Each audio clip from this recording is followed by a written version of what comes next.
आज हमारे बीच मौजूद है एक ऐसे इंसान जिनकी जो शख्सियत है वो एकदम फिल्मी अंदाज वाली है, बिल्कुल। और सबसे ज़्यादा खुशी की बात तो ये है, मुझे खुशी इसलिए ज़्यादा है क्योंकि ये हमारे क्षेत्र से है, यानी कि बुंदेलखंड। बिल्कुल सही सुन रहे हैं आप। बुंदेलखंड की मिट्टी से एक ऐसा निखरा, आपने अगर सुना हो पन्ना के बारे में तो हाँ, बस समझ लीजिए कि पन्ना का ही एक हीरा है जो अभी चमक रहा है। Is a rising star. और अगर आपने गुल्लक, दो पहिया, मिट्टी और वध द हिट का जो थर्ड केस स्टडी था वो वाला, उसमें इन सभी मूवीज़ में, इन सभी सीरीज़ में उनका एक किरदार है। अब आप सोच रहे होंगे, आप बहुत ज़्यादा कंफ्यूज होंगे कि कौन आया हुआ है, लेकिन अच्छा आपको याद है क्या? कालीन भैया या फिर मुन्ना भैया या फिर श्रीकांत तिवारी? बिल्कुल वैसा ही कुछ है, लेकिन आपको बता दूं, आपने ज़रूर इनको देखा होगा, है ना। बहुत ही ऑब्वियस सी बात है। आज हमारे साथ मौजूद है एक कलाकार जिन्होंने इन सारी मूवीज़ में काम किया है, इन सारी सीरीज़ में काम किया, और क्या उम्दा काम है। और एक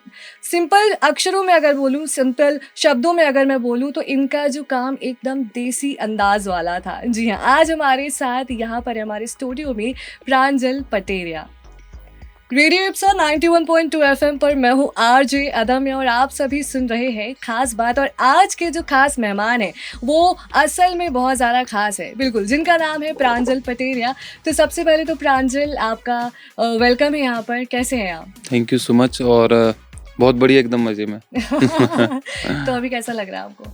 यार बढ़िया लग रहा है, थोड़ा नर्वस भी है क्योंकि इन चीज़ों की आदत नहीं है, लेकिन अभी कैमरा माइक ये सब है तो थोड़ा कंफर्टेबल है। हाँ।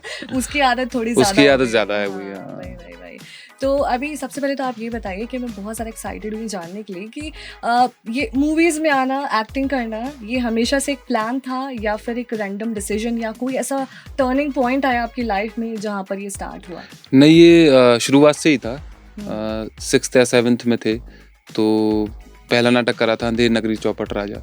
तो वहाँ पे ना स्कूल में ऐसा होता था कि जिसका भी जन्मदिन होता था तो उसको माइक पे आके बोलना पड़ता था कि तुम क्या बनोगे। तो हमने कभी नहीं बोला कि हम एक्टर बनेंगे क्योंकि हमें पता था कि सब हंसेंगे। लेकिन फिर ऐसे मौके लगते गए। लोकल में थिएटर होता था तो थिएटर किया 8 साल। फिर वहाँ पे पता चला कि ग्रेजुएशन होती है ग्वालियर से, तो वहाँ पे यूनिवर्सिटी है, म्यूजिक यूनिवर्सिटी, तो वहाँ से ग्रेजुएशन की और बस मुंबई पहुँच गए।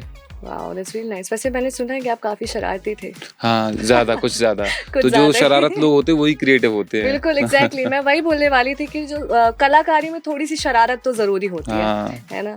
तो नाइस। मतलब अभी आप कहाँ पर, मुंबई से ही आए हैं? मुंबई 2022 के एंड में पहुंच गए थे। और ये बड़ा डेस्टिनी वाला मसला है, मतलब कि ये सोचा नहीं था कि कब जाएंगे, लेकिन वही है कि जब ऊपर वाला चाहता है तो वो हो ही जाता है। तो एक मांडव जो इंदौर के पास में ही, वहाँ पे एक वेब सीरीज शूट हो रही थी, पुस्तक, और वो इंडिपेंडेंट थी। तो अपने ग्रेजुएशन के दौरान ही उसका ऑडिशन दिया था और उसमें सिलेक्शन हो गया। तो वो शूट करके घर आ गए और उसकी डबिंग के लिए मुंबई गए थे। फिर वो ऐसा प्लान हुआ कि ऊपर वाले ने आने नहीं दिया, शहर ने आने नहीं दिया। फिर तो वो तारे मिलते रहते हैं ना, अपनी चीजें तारे मिलते हैं और बनते गए, लोग मिलते गए और काम होता गया वैसा। मतलब रेडियो इंडस्ट्री और फिल्म इंडस्ट्री मतलब बहुत डिफरेंस है ना। लोगों को लगता है कि एंटरटेनमेंट है, लेकिन but I want to know कि हाउ डज इट फील, मतलब क्या है उस इंडस्ट्री के बारे में। I want to know everything. देखो, अगर काम के मामले में देखा जाए तो वैसी बात है कि जब आप कोई भी काम ऑनेस्टी से करते हो तो उसका फल आपको मिलता ही है। बस टाइम लिमिट नहीं है, मतलब कि हो सकता है आपको 5 साल भी लगें, 2 साल भी लगें, 10 साल भी लगें, लेकिन अगर आपके अंदर ऑनेस्टी है, क्योंकि बड़े शहरों की एक दिक्कत है कि आप इनोसेंट होते हो अगर छोटे शहर से हो, और वो आपकी इनोसेंसी ना छिन जाती है वहाँ। तो हमारी लड़ाई ये है कि इनोसेंसी जो है वो बची रहे। तो जब तक वो रहेगी, वो छिनेगी एक दिन, ये पक्का है। जब तक वो बचेगी या आप बचा के रखोगे तब तक आप अच्छा काम करते रहोगे। हाँ, तो ये तो है। और जैसे बहुत ज़्यादा सुनने में आता है ना, देखते हैं थोड़ा टीवीज़ वगैरह में। अब देखो, जो टीवी में दिख रहा है वो तो हम नहीं जानते सच है या झूठ है, जैसा भी है, बट ऐसे देखते हैं ना कि डायरेक्टर्स बहुत स्ट्रिक्ट होते हैं, बहुत ज़्यादा चिल्लाते हैं, और आर्टिस्ट, मतलब ऑब्वियसली आर्टिस्ट को लोग, मतलब जो फैंस होते हैं वो कितना ज़्यादा एकदम गॉडली ट्रीटमेंट देते हैं कुछ को तो, लेकिन डायरेक्टर के सामने वो फीके पड़ जाते हैं। तो what do you think about it? सब डायरेक्टर को स्टाइल अलग है। मतलब जैसे लापता लेडीज की थी तो उसमें किरण मैम डायरेक्टर थी, उनका ऐसा रहता था कि चल चिल मतलब कि अगर नहीं हो रहा तो कोई बात नहीं, अपन 10 मिनट बात कर लेंगे, काम अच्छा होना चाहिए। और फिर एक ऐसा भी है कि कुछ डायरेक्टर्स होते हैं जो आपको एकदम आपको लगेगा कि यार उसने ऐसे कैसे बोल दिया, क्योंकि एक्टरों का तो ईगो हर्ट हो जाता है ना, exactly, वो काम बाद में पहले ही ईगो और टेंट्रम लेके चलते हैं, तो उनको लगता है कि यार इसने ऐसे कैसे बोल दिया। बल्कि अगर देखा जाए तो डायरेक्टर के ऊपर ही पूरा बोझ है ना, मतलब उसको आर्ट भी देखनी, कैमरे के भी देखना है, कॉस्ट्यूम भी देखनी है, फिर फिल्म का भी देखना है, एक्टरों का भी देखना है, स्क्रिप्ट भी ध्यान रखनी। एक्टर के पास क्या काम है कि सिर्फ एक्टिंग करनी है, तो वो टेंशन रहती। तो वो डिपेंड करता कि आप असल में आते किस बैकग्राउंड से। जैसे हमें पहले ये लगता था कि कोई इंसान अगर आपसे गलत बोल रहा है तो वो गलत है नहीं, अगर उससे आप बात करोगे तो आपको पता चलेगा कि वो ऐसा हुआ क्यों है, किस वजह से हुआ, कि उसके दोस्त भी वैसे रहे, हाँ, कि उसका जो स्ट्रगल है वो उसने ऐसा बना दिया उसको, असल में वो है नहीं। तो जब आप ये सोचने लगते हो तो आपको लगता नहीं, अपना काम करो, जिसको जो बोलना है बोलो, बाकी सारी चीजें सब वहीं खत्म हो जाती हैं। काम अच्छा होता है तो सब प्यार करते हैं आपसे। हाँ, that's true। और काफी एक्साइटिंग रहता होगा ना पूरा एनवायरनमेंट, लाइक स्पॉट दादा एंड ऑल, मतलब कितना ग्लैमरस होता है वो सब। वो भी डिपेंड करता है, मतलब कि पहले तो आपको ये तय करना कि आपको स्टार बनना है कि आपको एक्टर बनना है। तो एक स्टार एक्टर नहीं हो सकता, एक्टर स्टार हो सकता है। और अभी तो ये कल्चर ही है कि जैसे जयदीप अहलावत हो गए, मनोज बाजपेयी हो गए, ये सब स्टार हैं, एक्टर तो हैं, ये स्टार भी हैं। और दूसरा ये कि अभी बहुत हम्बल वाला एक दौर चल रहा है कि लोग कैब से भी, बड़े बड़े लोग भी कैब से जाते हैं, बड़े बड़े लोग पता चला कि वो पिट्ठू बैग है उसको लेके भी जा रहे हैं। वो सिस्टम खत्म हो गया कि 3 लोग लेके चलेंगे जी, तो वो इसीलिए लोग जुड़ रहे हैं। स्टार को लोग भूल के जो छोटे गांव से लोग आ रहे हैं इसलिए जुड़ रहे हैं, क्योंकि उनको लगता है यार ये तो वो उनके लड़के, मामा के लड़के जैसे हैं। वो ऐसे ही, अच्छा ऐसे भी होता है, ऐसे भी होता है, क्योंकि दिखाया गया ना मैं इंटरव्यूज में, फिल्मों में, या जो भी मीडिया के द्वारा कि यार वो जाएंगे तो 6 गाड़ियां जाएंगी, तो आपकी इमेज बन गई। अभी ऐसे लोग हैं कि भाई पहुंच गए, तो उनको लगता कि ऐसा हो ही नहीं सकता, बल्कि ऐसा हो रहा है और ऐसा ही होना चाहिए। हाँ, एग्जैक्टली, शोशा ज्यादा नहीं है ना। दे आर बिलीविंग कि जितना अर्दी रहेंगे, जितना डाउन टू अर्थ रहेंगे, लोग भी उतना प्यार करेंगे और लोग रिलेट कर पाते हैं ना, तो चीजें ज्यादा देखते हैं। लाइक इवन बाकी जैसे एक्टर्स हैं, पंकज त्रिपाठी हो गए और बहुत सारे हैं, तो उनको वो बहुत पहले से काम कर रहे हैं। इवन नवाजुद्दीन सिद्दीकी भी बहुत पहले से काम कर रहे हैं, बहुत ऐसी मूवीज में आए जिनके बारे में पता नहीं था, अब पता चल रहा है। तो लोग, क्योंकि कुछ काम उनके ऐसे आए कि लोगों ने कनेक्ट करना शुरू किया, लोगों ने रिलेट करना शुरू किया, उनका जो नेचर है, ओवरऑल जो पर्सनालिटी है, लाइक इन पर्सन इंसान कैसा है ना, वो बहुत ज़्यादा मैटर करता है, राइट। इवन अभी हाल ही में मतलब कुछ एक्टर्स जो नए नए आए हैं, तो वो एक वो वर्ड चलता है ना कि nepotism and this and that, तो लोग भले ही वो अच्छे होंगे बट लोग उनको वैसे ही जज करेंगे, नहीं ये तो इसमें एटीट्यूड ज़्यादा है। लेकिन वो भी गलत नहीं है, मतलब वो कि वैसे ये कि अगर उनके घर में कुछ है या कोई धंधा है तो जो उनकी मतलब जनरेशन होगी वही देखेंगे। हाँ, exactly। बाकी आपके कंधों में ताकत हो तो आप जाओ, बनाओ अपनी जगह। हाँ, ऑब्वियसली, मतलब टैलेंट होता है तो वो निखर कर आता है ना। और अभी तो कंटेंट इतना अच्छा बन रहा कि सच में अगर आप में ऑनेस्टी और काम की थोड़ी भी समझ है तो आप घर पे तो नहीं बैठोगे। हाँ, that's true। और अगर आपका काम अच्छा है तो लोग आपको जरूर प्यार करेंगे। हाँ, सिंपल सा यही है। बिल्कुल। तो प्रांजल, आप ये बताइए, आपने हिट में नानी के साथ काम किया है, राइट? मतलब आप एक तरह से बोल सकते हैं कि वो मेरे ना ऐसे साउथ इंडियन क्रश हुआ करते थे, अभी तो ऐसा कुछ नहीं है। तो I am very excited to know about their culture और जो ये बॉलीवुड वाला है, व्हाट इज द डिफरेंस? यार उनकी सबसे अच्छी बात हमें जो पहली लगी वो ये है कि वो कल्चर को लेके चलते, और जब तक आपका कल्चर स्ट्रॉन्ग रहेगा या आप उसको स्ट्रॉन्ग बनाओगे तो आप कोई भी आर्ट करोगे ना, वो हमेशा आप दुनिया में ऊपर रहेगी। मतलब जैसे उनके है ना वो लुंगी पहनने का जो कल्चर है, वो किसी भी फंक्शन में जाएं, प्रीमियर में जाएं, शादियों में जाएं, कहीं भी जाएं, वो अगर उनको है तो प्राउड फील होता है कि भाई हम अपने कल्चर को लेके गए। तो उनकी फिल्मों का स्ट्रगल भी लंबा रहा है। साउथ की फिल्में कब से बन रही हैं, लेकिन अभी साउथ की फिल्में सबसे ऊपर हैं। उसकी वजह यही है कि वो अपनी जड़ से हटे नहीं और वो लगे रहे और आज ऊपर है। जब हमें ये पता चला कि उस फिल्म का काम करने का मौका मिल रहा है, तो उनकी सबसे अच्छी चीज़ ये है कि एक तो टाइम पंक्चुअल है। मतलब अगर 8 बजे कैमरा रोल होना है तो 8 बजे हो जाएगा। कोई भी स्टार हो वहाँ पे, वहाँ के जो भी जैसे नानी सर हैं, तो उनका ये नहीं होता था कि अगर हम स्टार हैं तो हम 8:30 पे आएंगे। नहीं भाई, अगर 8 बजे का टाइम है तो वो आदमी पहले आ जाएगा अपने कॉल टाइम से। तो एक तो ये चीज़, दूसरा उनका काम करने का तरीका, मतलब जैसे कि इसमें बॉलीवुड में ना बहुत बहुत ज़्यादा ऐसा हो जाता कि अरे ये तुम देखोगे, एक्शन के लिए ये है, पोस्ट में देख लेंगे, उनका प्री बहुत अच्छा है। एक डिफरेंट ये है कि वहाँ पे ना डबिंग नहीं होती, मतलब शायद होती नहीं, डबिंग होती है शायद, और में नहीं होती होगी, जो हिट में है जो डबिंग नहीं होती। हमने पूछा भी था तो उन्होंने बोला कि साउथ की फिल्मों में डबिंग करते हैं, सिंक साउंड नहीं होता। अच्छा, और हिंदी सिनेमा में सिंक साउंड होता है, तो आपको डबिंग में बहुत कम 1-2 लाइन 3 लाइन के सीन्स निकलते हैं आपको, लेकिन वहाँ पे वो डब करते हैं, पूरी फिल्म डब होती है। तो उनका वो बहुत बढ़िया है कि यार ये लेना, उनका फिक्स रहता है कि अगर 6 शॉट चाहिए तो 6 ही शॉट लेंगे।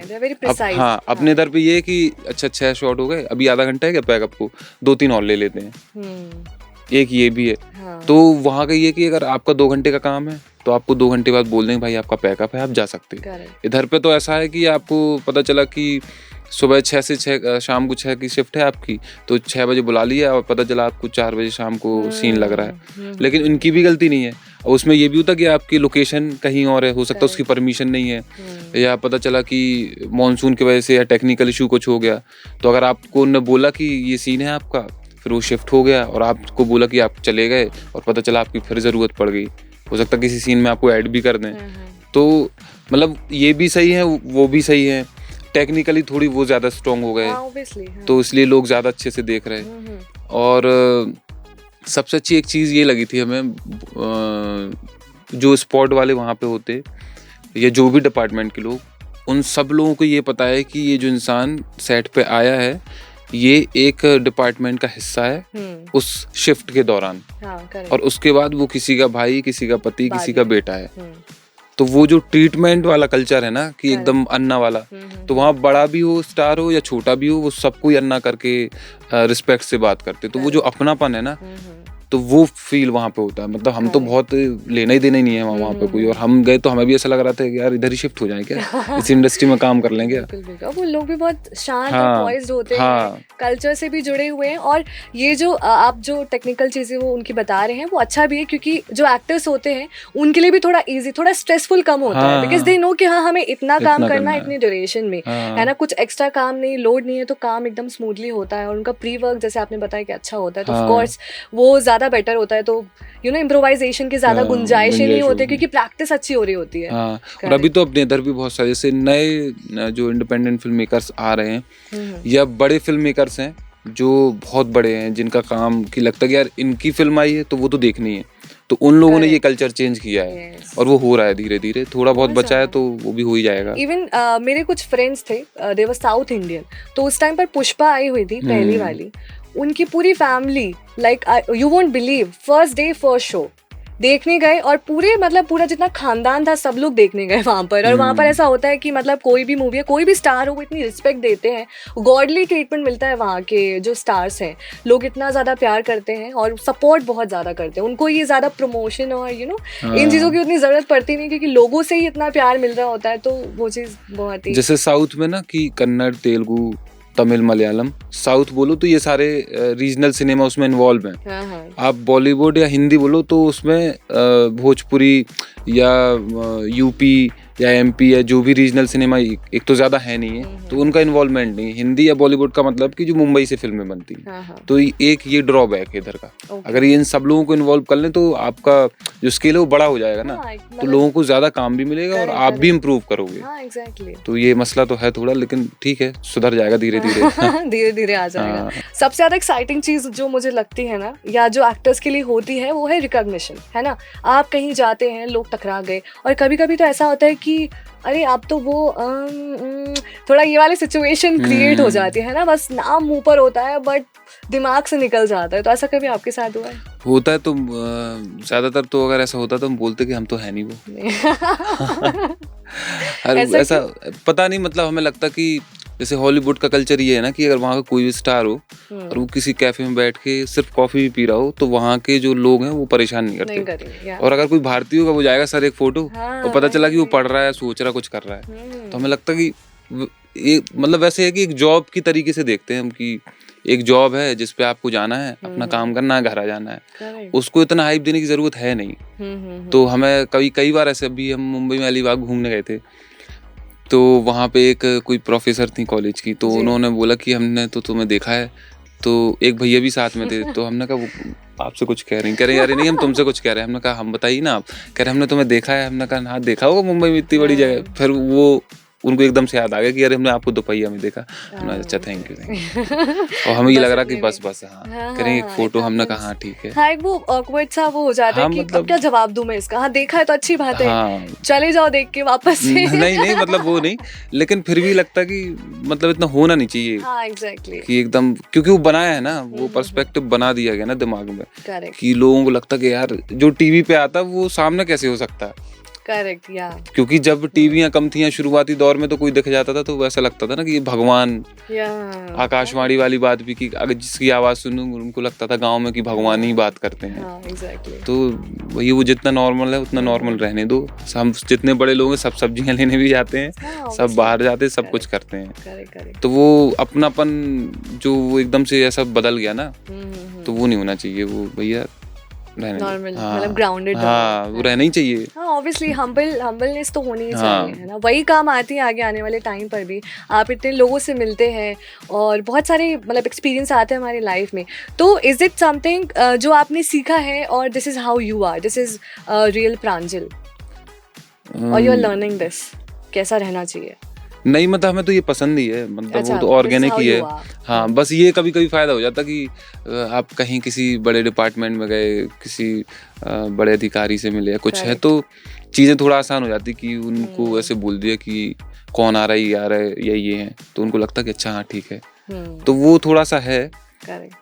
तो कभी कभी लगता कि वो सही भी है, कभी कभी लगता कि नहीं ठीक है ना यार, 2 लोग खड़े लाइन में, तीसरे में चले जाएंगे, क्यों 2 से पहले जाना।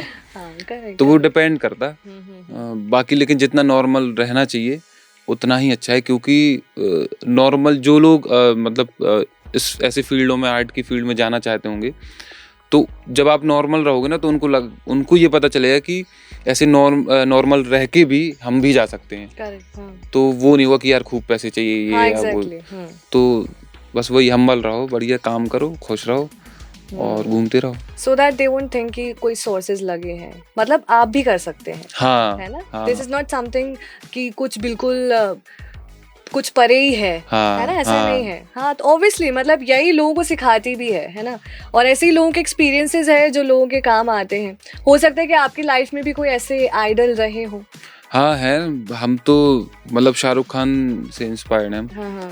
तो वो इसलिए नहीं कि वो स्टार हैं, इसलिए कि उनकी जर्नी ऐसी रही कि जब सब कुछ खत्म हो गया था तब उन्होंने अपनी इतनी बड़ी लेगेसी बना ली।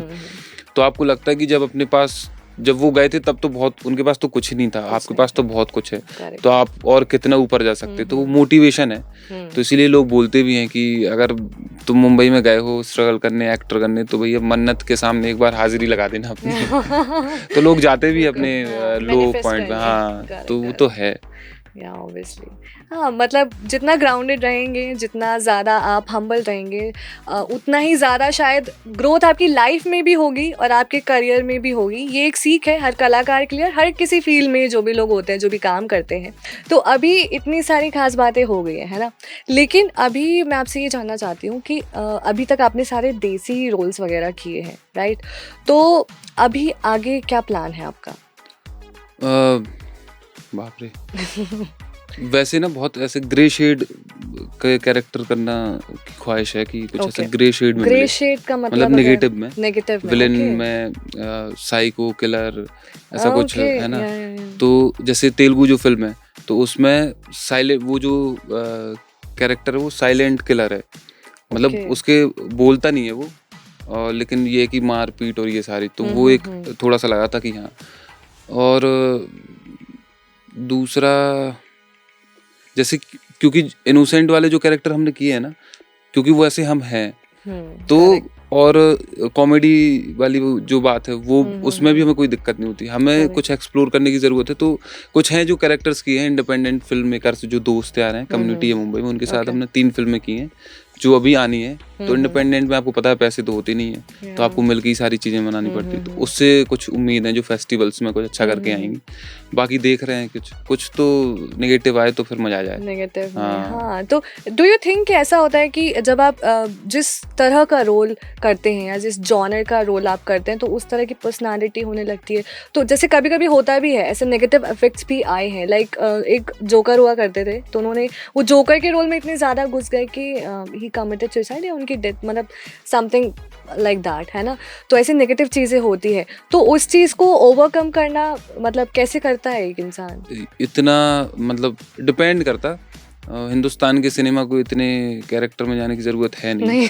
नहीं है, सच में नहीं है। क्योंकि लोग देखेंगे ही नहीं। आप आर्ट सिनेमा देखो, कोई देखता ही नहीं, कोई नहीं देखता, उनको लगता है कि स्लो है फिल्म है। तो सबको चाहिए है एंटरटेनमेंट। और दूसरा ये कि अभी कंटेंट इतना अच्छा लिखा जा रहा ना, सच बात बताएं हम आपको, अगर कोई भी लाइन लिखी है वो जिस थॉट से उस राइटर ने लिखी है, अगर आपने एज एन एक्टर उसको क्रैक करके सिर्फ जाके बोल दिया वैसे ही जैसा उसने लिखा था, आपको कोई तैयारी करने की जरूरत नहीं है, लोगों तक बात पहुंच जाएगी।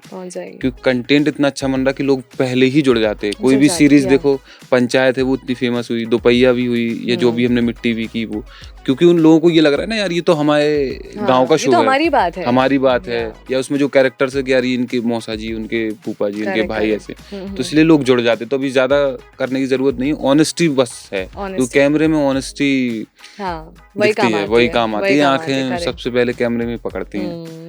दो ही लोग पकड़ पाते हैं आंखें, या तो कैमरा या आपकी प्रेमिका या प्रेमी। That's so true.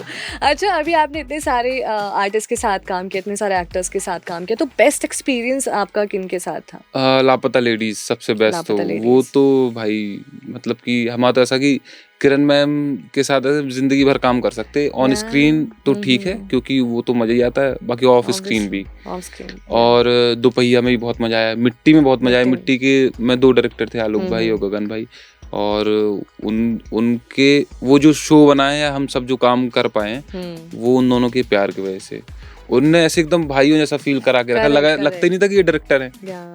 तो वो जो काम होता है ना वो आपका इजी हो जाता है। हाँ, क्योंकि क्रिएटिव काम है ना, उसमें ये होना ही नहीं चाहिए कि, लेकिन जब एक्शन और कट के बीच उनको पता होता था कि अभी इसको इधर डांटना है, इसको ये करना है, तो वो जो उन लोगों ने काम कराया ना, डायरेक्टर अच्छा हो, कोई भी एक्टर हो दुनिया का, अच्छा ही काम करेगा डायरेक्टर। वो एक समझ होनी भी जरूरी है तब, क्योंकि आपकी एक एक्टर के साथ अंडरस्टैंडिंग बिल्ड होती है ना। फिर आपको ये भी पता चलता है कि आपको उससे क्या काम कैसे निकलवाना है, क्या करवाना है, क्योंकि वो उनके लिए बहुत ज़्यादा टफ होता है ये सब मैनेज करना। और अगर आप बहुत ज़्यादा ऐसे शाउट करेंगे, बहुत ज़्यादा गुस्सा करेंगे, अग्रेशन दिखाएंगे, तो एक वो फियर भी आ जाता है, एक वो परफॉर्मेंस प्रेशर भी एक तरह से हम बोल सकते हैं, वो बहुत ज़्यादा होता है, जिनकी वजह से दिक्कतें वगैरह आती रहती हैं। जैसे कई दफ़ा ऐसे होता है, कोई सीन होते हैं कि डायरेक्टर ने बोला कि 48 FPS पे हम ये शॉट लेंगे, तुम इधर से दौड़ के चले जाना, कट बोलेंगे तो लौट आना। तो अभी एक्टर का ये सवाल रहता कि वो क्यों दौड़ना, क्या थॉट है?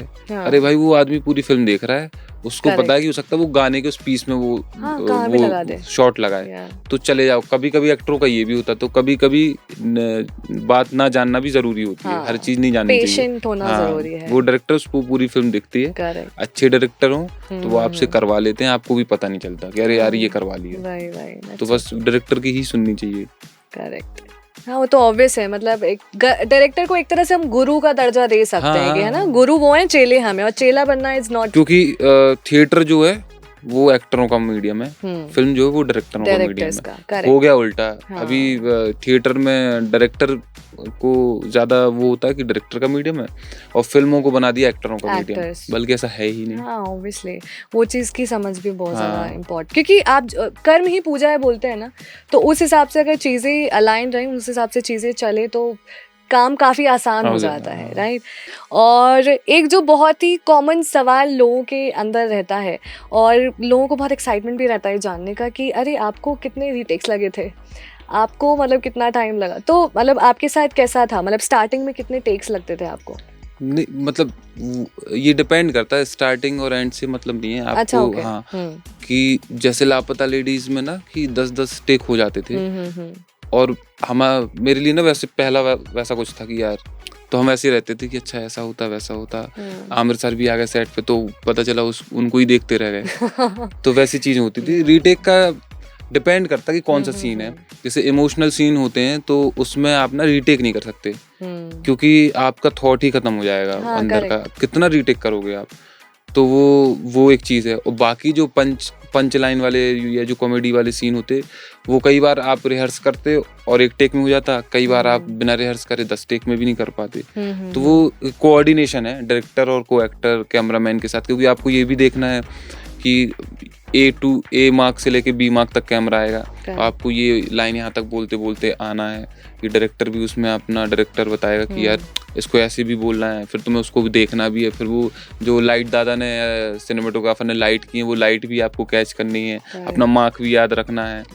तो मुश्किल तो होती है। तो मतलब ज्यादातर रीटेक होते हैं टेक्निकली, या पता चला एक्टर मार्क भूल गया या लाइट कैच नहीं की, तो इस वजह से मोस्टली परफॉर्मेंस के लिए तो रीटेक बहुत कम होते हैं, क्योंकि एक्टर अपनी तैयारी करके तो आते हैं, जो तैयारी नहीं करते उनके लिए रीटेक ज्यादा हो जाते हैं। तो फिर डायरेक्टर बताता है भाई आ जाओ, हाँ डायरेक्टर बोल देता कि आ जाओ और इसको ना थोड़ी रोते रोते बोल देना, ऐसे बोल देना, इस पे इस वाले ना तुम पे थोड़ा जोर देना, तो वो हो जाएगा। तो फिर ऐसा होने लगता है, बल्कि ऐसा होना नहीं चाहिए। तो टेक्निकली अवेयर होना एक एक्टर को बहुत जरूरी है। टेक्निकली अवेयर होना बहुत जरूरी है, क्योंकि सिनेमा जो है वो टेक्निकल मीडियम ही है।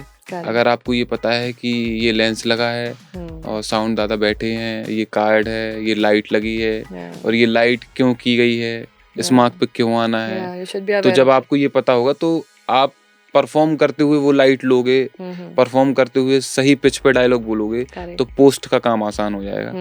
तो वो बहुत जरूरी है, बहुत इम्पोर्टेंट है। तो इसके अलावा भी बहुत सारे स्किल्स होते हैं जो एक एक्टर के अंदर होनी चाहिए, सब आना चाहिए, सब आना। जैसे आप अभी थोड़े टाइम पहले बता रहे थे कि स्विमिंग का आप सोच रहे हैं कि आप सीखने वाले हैं। स्विमिंग आती है 8 या 10 सेकंड की, 11-12 सेकंड होगी तो फिर नहीं बच पाएंगे हम, कोई आएगा बचाने। तो सब आना चाहिए, कोशिश भर दुनिया के जितने भी काम है एक्टर को सब आना चाहिए, क्योंकि पता नहीं कब जरूरत पड़ जाए। मैथ नहीं आए तो शायद चल जाएगा, ज्योग्राफी नहीं आए तो शायद चल जाएगा। वो कभी मतलब वो कभी कभी रोल के हिसाब से डिपेंड करेगा, लेकिन बाकी दुनियादारी जो है वो सब आनी चाहिए। हाँ, मतलब जीवन के सारे एक्सपीरियंसेस के बारे में भी पता होना है, तभी वो इमोशंस आ पाते हैं ना, निकल पाते हैं। तो जैसे कोई इमोशनल सीन होता है तो क्या करना होता है? कुछ पुराना दिल टूटा या कुछ वैसा कुछ याद करना पड़ता है क्या? पर्सन टू पर्सन डिपेंड करता कि अगर हमें वो इमोशनल सीन है तो फिर वैसा होता ना कि अगर एक ही थॉट को लेके आप हमेशा एक इमोशनल सीन करोगे तो वो सेम इमोशन निकलेगा। तो लाइफ में आपको पता हो, अभी इसीलिए एक्टर को अवेयर रहना पड़ता कि यार आज ना बहुत बुरा लग रहा है, लेकिन सब सही है, पता नहीं क्यों बुरा लग रहा है। तो ये लगते लगते उसको पता होना चाहिए कि हम रिएक्ट कैसे कर रहे हैं उस सिचुएशन में। तो अगर आपको ये पता होगा, आपकी ऑब्जर्वेशन अच्छी होगी, तो जब आप कर रहे होगे तो आप सोचोगे कि यार हमने ऐसा करा था। और जो आपका होगा या आप जो करोगे वो कभी रिपीट हो नहीं सकता। आपसे ही रिपीट नहीं होगा तो दूसरा कैसे कर पाएगा? एग्जैक्टली। तो ये थोड़ा मसला है। मतलब दिल टूटना जरूरी है। नहीं ऐसा बिल्कुल जरूरत नहीं है। तो प्रांजल, अभी तो आई एम वेरी एक्साइटेड, मतलब तो मुझे एकदम घर वाली फीलिंग आ रही है, लग रहा है कि मैं छतरपुर में ही बैठी हुई हूँ अपने घर पर। एनीवेज, कुछ ऐसे डायलॉग्स हैं तो मुझे थोड़ा ना आपके अंदाज में बुंदेलखंडी में आप उनको कैसे बोलेंगे, तो I want to listen to that.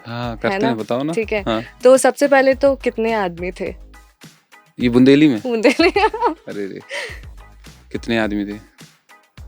क्या आदमी हते? तेरा नाम क्या है? बसंती। तुम्हारा नाम क्या है? बसंती। ओह गॉड, मुगैम्बो खुश हुआ। मुगैम्बो खुश हो गए। खुश हो गए। काफी मजेदार। अच्छा, वैसे जैसे हम लोग बोलते हैं ना, जैसे मैं हूँ RJ Adamya and this and that, तो आप अपने अंदाज में बुंदेलखंडी में कुछ 2-4 लाइन अगर बोल दे तो। पूरा बोलो ना तो हमें समझ आएगा कैसे बोलते। 91.2 FM पर मैं हूँ आरजे अदाम्या और आप सुन रहे हैं रेडियो इप्सा। नमस्कार जयराम जी, हमारा नाम है प्रांजल पटेरिया और 91.2 FM पे आप सुन रहे हैं प्रांजल पटेरिया, और ऐसे ही सुनत रहें, देखत रहें और मजे करत रहें। That's so fun यार, मतलब काफी बुंदेलखंडी लैंग्वेज मतलब अलग ही बात होती है ना। जितनी रीजनल लैंग्वेज है ना वो सारी ना लय में है, मतलब ऐसे रहती जितनी भी रीजनल लैंग्वेज है, इसलिए वो सुनने में अच्छी लगती है। तो आपको बुंदेली के अलावा भी कोई ऐसा रीजनल लैंग्वेज आती है? नहीं, मतलब ऐसे तो नहीं, लेकिन जैसे बिहारी टोन में, जैसे लापता लेडीज बिहारी में थी, दोपहिया भी उसमें थी, एक मैथिली फिल्म की थी तो उसके लिए मैथिली सीखी थी, हरियाणवी भी एक शो कर रहे थे वो हुआ नहीं, उसके लिए हरियाणवी सीखी थी। और ये जो अभी तेलुगु आपने हिट किया उसमें है, वो नहीं, वो साइलेंट किलर था, तो उसमें हाँ, था हाँ, नहीं हाँ, ऐसा कुछ, तो वैसा नहीं है। लेकिन ये कि अगर कुछ है, कोई कैरेक्टर है, तो फिर तो करना ही है, कैसे भी होगा। करेक्ट। अभी बहुत सारी फन बातें हो गई हैं, बहुत कुछ हमें प्रांजल ने बताया कि कैसी इंडस्ट्री है, उनके एक्सपीरियंसेस क्या रहे हैं और क्या क्या उन्होंने सीखा है और क्या उनके एक्सपीरियंसेस रहे हैं। तो प्रांजल, अभी बहुत सारे एस्पायरिंग एक्टर्स हैं या फिर और भी जो क्रिएटर्स हैं या कलाकार हैं आर्ट फील्ड में जो काम कर रहे हैं, उनके लिए एक मैसेज क्या ज़रूरी है? What should be the first step? यार जिसको जो काम करना है, तो अगर घर से अच्छा पैसा है तो निकल जाओ काम करने, और अगर नहीं है तो थोड़ा स्ट्रगल करो, थोड़ा काम करो। 8-10 घंटे सोते हो तो 2-3 घंटे सो लो, क्योंकि 30 से 35 साल की उम्र तक आप नहीं खाओगे, नहीं सोओगे, आपकी बॉडी साथ दे देगी, और उसमें ही आप जो बनाना चाहते हैं आप वो बना लोगे, फिर आराम से ऐश करो। तो जो भी करना चाहते हो वो कर लो, लेकिन ऑनेस्टी होनी चाहिए। आपको शुरुआत में लगेगा कि ईमानदारी से चीज़ें होती नहीं है, लेकिन होती हैं, और वो आपके साथ, वो कहते हैं ना, जादू होता है लाइफ में, वो जादू होता है, ये सच बात है, क्योंकि कई दफ़ा हमारे साथ ऐसा हुआ है। मुंबई में कोई नहीं था, और आज इतने सारे, इतने बड़े लोग हैं प्यार करने वाले, तो समझ में आया कि नहीं यार, ऑनेस्टी काम करती है। तो अपने काम के लिए ईमानदार रहो, जो दोस्त यार हैं उनके लिए रहो, और प्यार मोहब्बत करो। बिल्कुल, मतलब एक वो जो कहावत है ना कि सब्र का फल मीठा होता है। कोई भी आर्ट फील्ड हो, कोई भी आर्टिस्ट हो या फिर किसी भी फील्ड में हो आप, है ना, सब्र का फल मीठा होता है, जैसे अभी पता चल ही गया है आपको। तो थोड़ा सा पेशेंट रहिए, डिसिप्लिन रहिए, चीज़ें सीखते रहिए, और ये मत भूलिए कि हर एज में आप कुछ ना कुछ नया, हर दिन आप कुछ नया सीख रहे हैं, है ना। बस समय पकड़ने की देरी है कि क्या सीखना है, क्या अच्छा है, क्या बुरा है, इन सब चीज़ों की समझ होनी चाहिए।